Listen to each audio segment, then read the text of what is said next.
ರಣದೀಪ್ ಸಿಂಗ್ ಸುರ್ಜೇವಾಲಾ ಕೇಳಿದಂಥ ಒಂದು ಪ್ರಶ್ನೆ ಶಾಸಕರನ್ನ ತಬ್ಬಿಬ್ಬು ಮಾಡಿದೆ. ಇವತ್ತು ಬಂದು ಶಾಸಕರ ಜೊತೆ ಮೀಟಿಂಗ್ ಮಾಡಿದ್ರಲ್ಲ, ಅಭಿಪ್ರಾಯ ಸಂಗ್ರಹ ಮಾಡಿದ್ರಲ್ಲ, ಆ ಸಭೆಯಲ್ಲಿ ನೋಡಿ, ಆ ಸಭೆಯ ಅಜೆಂಡಾ ಏನು ಅನ್ನೋದನ್ನು ಇದು ಈಗ ಬಹಿರಂಗ ಪಡಿಸೇ ಬಿಡ್ತು. ಅವರ ಪ್ರಶ್ನೆಗಳ ಉತ್ತರ ಹೇಳ್ಬಿಡ್ತು. ಅದರಲ್ಲೂ ಎರಡು ಪ್ರಶ್ನೆ, ಇನ್ಫ್ಯಾಕ್ಟ್ ಎರಡು ಪ್ರಶ್ನೆಗಳು ಶಾಸಕರ ತಲೆ ಕೆಡಿಸಿದೆ. ಅದರಲ್ಲೂ ಒಂದು ಪ್ರಶ್ನೆ ಅಂತೂ ಶಾಸಕರನ್ನ ತಬ್ಬಿಬ್ಬು ಮಾಡಿದೆ. ಹಾಗಾದರೆ ಸುರ್ಜೇವಾಲಾ ಅವರ ಅಜೆಂಡಾ ಏನು? ಅದು ಯಾವ ಪ್ರಶ್ನೆ? ಶಾಸಕರನ್ನ ತಬ್ಬಿಬ್ಬು ಮಾಡಿದ ಪ್ರಶ್ನೆ ಯಾವುದು? ರಾಜು ಕಾಗೆ ಯಾಕೆ ಬರಲೇ ಇಲ್ಲ ಸಭೆಗೆ? ಅವರು ಹಿನ್ನೆಲೆಯಲ್ಲಿ ಯಾರ ಮಾತು ಕೇಳಿ ನಾಳೆಗೆ ಪೋಸ್ಟ್ಪೋನ್ ಮಾಡಿದ್ರು. ಹಾಗೂ ಈ ಸಭೆಯ ಪರಿಣಾಮ ಏನು, ರಿಪೋರ್ಟ್ ಯಾರಿಗೆ ಹೋಗುತ್ತೆ, ಅಂತಿಮವಾಗಿ ಏನಾಗುತ್ತೆ, ಈ ಎಲ್ಲ ವಿವರಗಳನ್ನ ಕೊಡೋ ಸಲುವಾಗಿ ನಾನು ಬಂದಿದ್ದೇನೆ. ಆತ್ಮೀಯರೇ, ವಾರ್ತೆ ವಿಶೇಷ ಕಾರ್ಯಕ್ರಮಕ್ಕೆ ಸ್ವಾಗತ. ನಾನು ವೀರೇಂದ್ರ ಉಪ್ಪುಂದ. ನೋಡಿ, ಸಹಜವಾಗಿ ಪ್ರಶ್ನೆ ಇತ್ತು. ಸುರ್ಜೇವಾಲಾ ಅವರು ಕರ್ನಾಟಕಕ್ಕೆ ಬಂದು ಶಾಸಕರ ಜೊತೆ, ಅದರಲ್ಲೂ ಕೂಡ ಆಯ್ದ 40ರಿಂದ 45 ಶಾಸಕರ ಜೊತೆ ಮಾತ್ರ ಸಭೆ ಮಾಡ್ತಾರೆ ಅಂದಾಗ ಯಾವ ಕಾರಣಕ್ಕಾಗಿ, ಏನು ಉದ್ದೇಶ? ಎಲ್ಲೋ ಒಬ್ಬರೋ ಇಬ್ಬರೋ ಕೇಳಿರ್ಬೋದು, ನಿಮ್ಮ ಜೊತೆ ನಾವು ಅಭಿಪ್ರಾಯ ಹಂಚ್ಕೋಬೇಕಿದೆ ಅಂತ. ಆದರೆ 40ರಿಂದ 45 ಶಾಸಕರ ಜೊತೆ ಅವ್ರನ್ನೇ ಆಯ್ಕೆ ಮಾಡಿದ್ದು ಯಾಕೆ? ಸೊ ಅದೆಲ್ಲಕ್ಕೂ ಕೂಡ ಅವರು ಕೇಳಿದ ಪ್ರಶ್ನೆಯೇ ಉತ್ತರ ಹೇಳಿಬಿಟ್ಟಿದೆ. ಹಾಗೂ ಅದರಿಂದ ಸುರ್ಜೇವಾಲಾ ಅಜೆಂಡಾ ಕೂಡ ಬಹಿರಂಗ ಆಗಿದೆ. ರಾಜು ಕಾಗೆ ಅವರು ಇವ್ರ ಮೀಟಿಂಗ್ ಬರಲೇ ಇಲ್ಲ. ಅವರು ನಾನು ನಾಳೆ ಹೋಗ್ತೀನಿ ಅಂತ ಹೇಳಿದ್ರು. ಅವರು ಸತೀಶ್ ಜಾರಕಿಹೊಳಿ ಜೊತೆ ಓಡಾಡ್ಕೊಂಡಿದ್ದಾರೆ.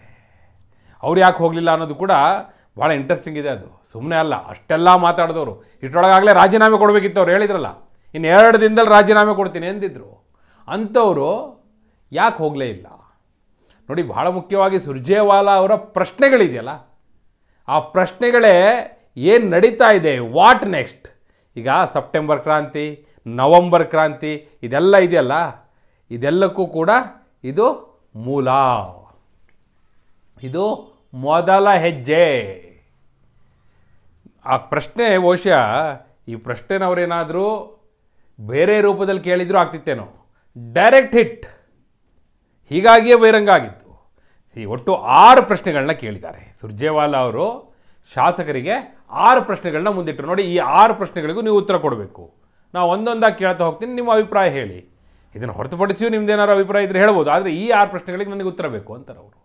ಯಾವ್ಯಾವುದು 6 ಪ್ರಶ್ನೆ? ನೋಡಿ, ಫಸ್ಟ್ ಅವ್ರು ಕೇಳೋದು ಸಹಜವಾಗಿ ಭಾಳ ಸ್ಮೂತಾಗಿ ಮಾತುಕತೆ ಶುರು ಆಗಬೇಕು ಅಂಥೇಳಿ, ಗ್ಯಾರಂಟಿ ಸ್ಕೀಮ್ ಹೇಗೆ ಇಂಪ್ಲಿಮೆಂಟ್ ಆಗ್ತಾ ಇದೆ, ನಿಮ್ಮ ಕ್ಷೇತ್ರದಲ್ಲಿ ಗ್ಯಾರಂಟಿ ಸ್ಕೀಮ್ ಯಾವ ರೀತಿ ಇಂಪ್ಲಿಮೆಂಟ್ ಆಗ್ತಾ ಇದೆ ಅಂತಲಿ ಸ್ಟಾರ್ಟ್ ಮಾಡ್ತಾರೆ ಅವರು. ಸುಮ್ಮನೆ ಇದೆಲ್ಲ ಔಪಚಾರಿಕ ಪ್ರಶ್ನೆ ಹೇಳ್ತೀನಿ ಕೇಳಿ. ಏನೋ ಮಾತುಕತೆ ಶುರು ಮಾಡಬೇಕು ಅನ್ನಲಿ, ರಾಜಕೀಯ ಪ್ರಶ್ನೆ ಬರುತ್ತಲ್ಲ, ಆಗ ನಿಜವಾಗಿಯೂ ಶಾಸಕರ ತಬ್ಬಿಬ್ಬಾಗೋದು. ಮೊದಲು ಅದನ್ನು ಕೇಳ್ತಾರೆ, ಗ್ಯಾರಂಟಿ ಎಷ್ಟರ ಮಟ್ಟಿಗೆ ಇಂಪ್ಲಿಮೆಂಟ್ ಆಗ್ತಾ ಇದೆ, ಯಾವ್ಯಾವ ಯೋಜನೆ ಶೇಕಡವಾರು ಎಷ್ಟು ಇಂಪ್ಲಿಮೆಂಟ್ ಆಗಿದೆ, ಎಷ್ಟು ಜನರಿಗೆ ತಲುಪಿದೆ, ಇನ್ನೂ ಎಷ್ಟು ಜನರಿಗೆ ತಲುಪಬೇಕಾಗಿದೆ, ಏನು ಸಮಸ್ಯೆ, ಜನರ ಅಭಿಪ್ರಾಯ ಏನಿದೆ ಗ್ಯಾರಂಟಿ ಸ್ಕೀಮ್ ಬಗ್ಗೆ. ಇದು ಮೊದಲನೇ ಪ್ರಶ್ನೆ. ಎರಡನೇದು, ನಿಮ್ಮ ಕ್ಷೇತ್ರದಲ್ಲಿ ಅಭಿವೃದ್ಧಿ ಕಾರ್ಯಗಳು ಆಗ್ತಾ ಇದೆಯಾ, ಯಾವ ರೀತಿ ಅಭಿವೃದ್ಧಿ ಕಾರ್ಯಗಳು ಆಗ್ತಾ ಇದೆ, ಏನಾದರೂ ಸಮಸ್ಯೆ ಇದಾ, ಈ ವಿಚಾರದಲ್ಲಿ ಏನಾದರೂ ಸಮಸ್ಯೆ ಇದೆಯಾ, ಅದನ್ನು ಕೂಡ ಕೇಳಿದ್ದಾರೆ. ಸಹಜವಾಗಿ ಹೇಳ್ತಾರೆ, ಅನುದಾನ ಸಿಕ್ಕಿರೋರು ಸಿಕ್ಕಿದೆ ಅಂತಾರೆ, ಸಿಗದೇ ಇರೋರು ಸಿಕ್ಕಿಲ್ಲ ಅಂತಾರೆ. ಇದು ಕೂಡ ಅತ್ಯಂತ ಸಹಜವಾದಂಥ ಪ್ರಶ್ನೆ, ಸ್ವಾಭಾವಿಕವಾಗಿ ಕೇಳುವಂಥದ್ದು.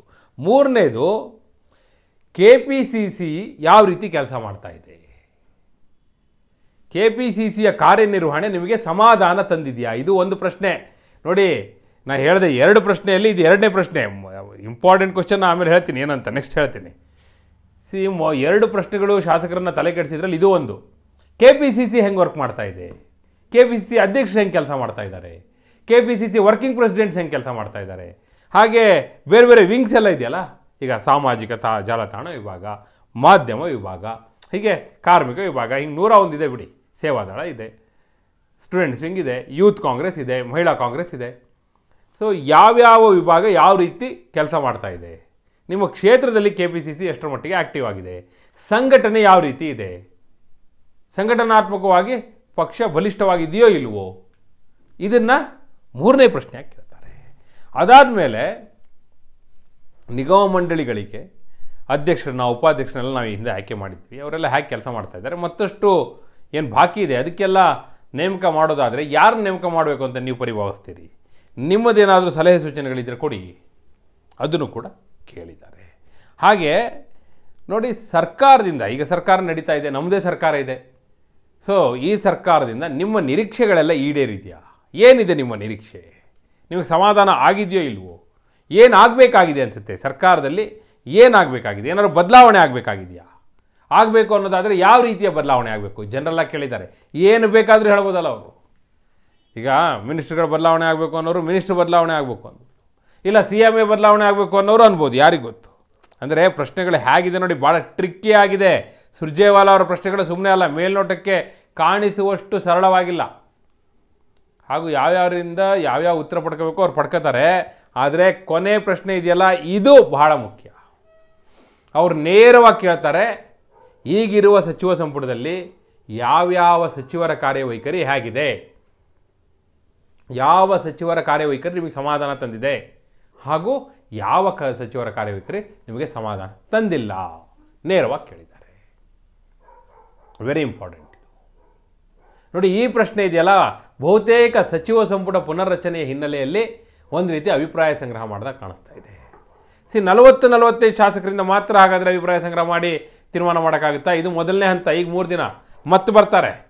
ಈಗ ಸೆಪ್ಟೆಂಬರ್ಗೆ ಕ್ರಾಂತಿ ಅಂದಿದ್ದು ಯಾಕಂದರೆ ಸೆಪ್ಟೆಂಬರಲ್ಲಿ ಎಲ್ಲ ಬದಲಾವಣೆಗಳಾಗುತ್ತೆ. KPCC ಅಧ್ಯಕ್ಷರದ್ದು ಹಾಗೂ ಸಚಿವ ಸಂಪುಟ ಪುನರ್ರಚನೆ ಇದ್ದು ಅನ್ನುವ ಹಿನ್ನೆಲೆಯಲ್ಲೇ ರಾಜಣ್ಣ ಹೇಳಿದ್ದು. ಅದಕ್ಕೆ ಇದು ಬೇಸು.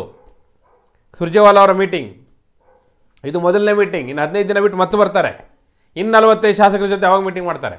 ಅದಾಗಿ 15 ದಿನಕ್ಕೆ ಮತ್ತೆ ಬರ್ತಾರೆ. ಆಗ ಮತ್ತೆ ಉಳಿದ 45 ಶಾಸಕರ ಜೊತೆ ಮೀಟಿಂಗ್ ಆಗುತ್ತೆ.